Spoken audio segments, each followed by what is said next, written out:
let's discuss the backups now. Before I get into my takeaways with the backups, I'll give you who they are. There's 3 of them on the roster right now, 2 of which are backup quarterbacks. One I think is going to redshirt. First of all, let's talk about Carlos Del Rio-Wilson. He is a redshirt junior, 6'2", 225 pounds, a former 4-star high school recruit to Florida. He is entering his 3rd season with Syracuse Football after he transferred from UF, of course. He appeared in 14 games the last 2 years, and he has a career 4 touchdowns to 8 interceptions and a below 50% completion rate.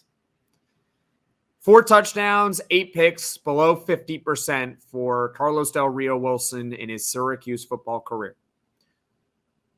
You can probably see where I'm going with this. Next up, we got Braden Davis, a redshirt sophomore, 6'5", 200 pounds. He redshirted last year, or he redshirted his first year at South Carolina before transferring to Syracuse this last season, where he completed 6 of 13 passes in a brief appearance in the bowl game against USF last year. So Braden Davis, another projected backup quarterback for next season.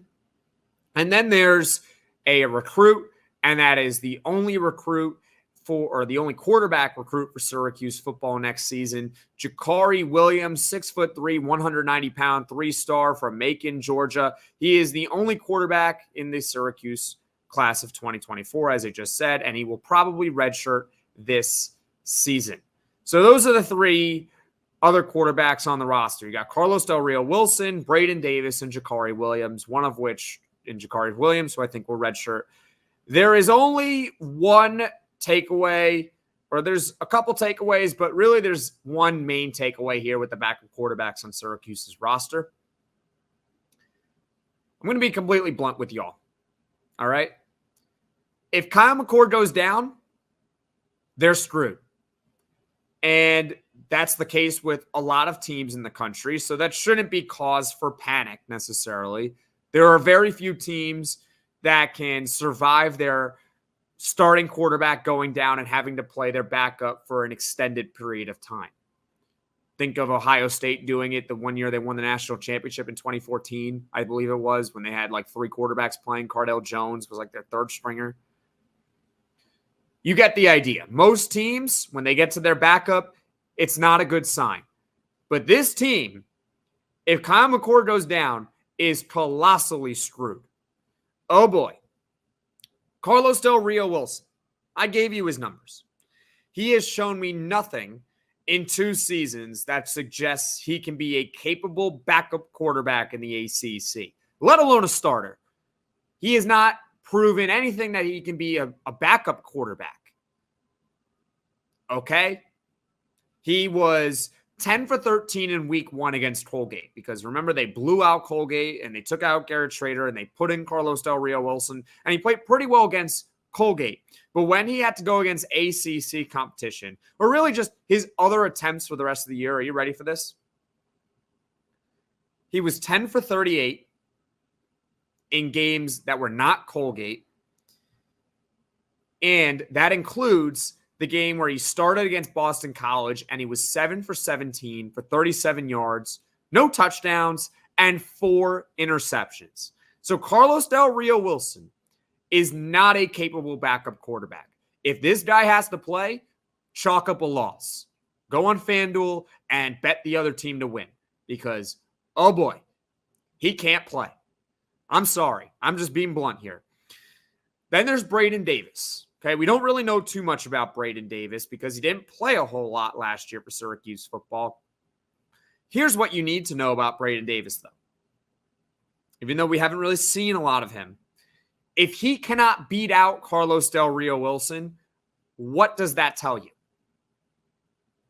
That's what you have to ask yourself. If he cannot beat out the guy that I just said cannot really play against ACC competition, if he can't beat that guy out, what does that say about him?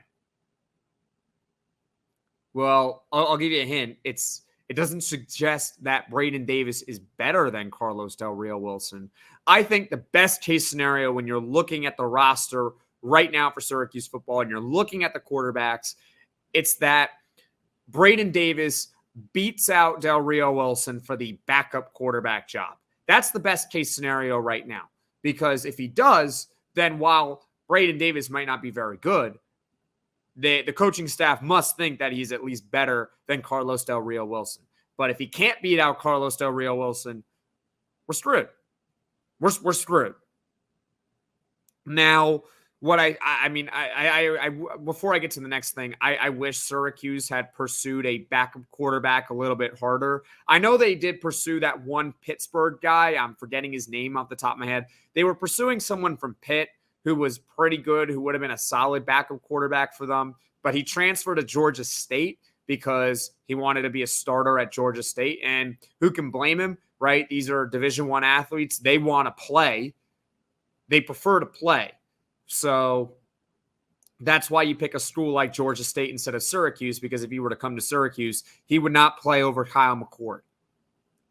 But I do wish they had pursued a backup quarterback a little bit harder, because I feel like they need one. And they don't really have one on the roster unless Braden Davis can beat out Carlos Del Rio-Wilson for the backup job.